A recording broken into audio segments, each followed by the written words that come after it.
شهر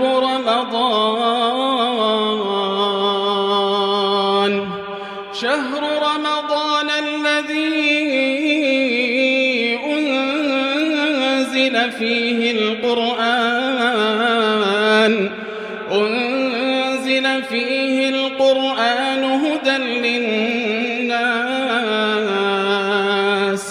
هدى للناس وبينات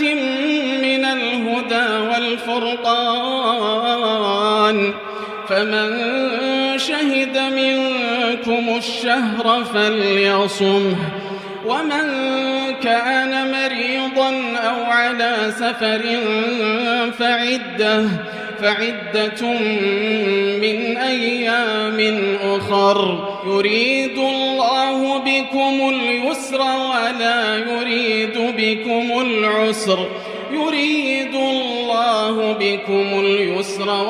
يريد بكم العسر ولتكملوا العدة ولتكبروا الله على ما هداكم ولعلكم تشكرون.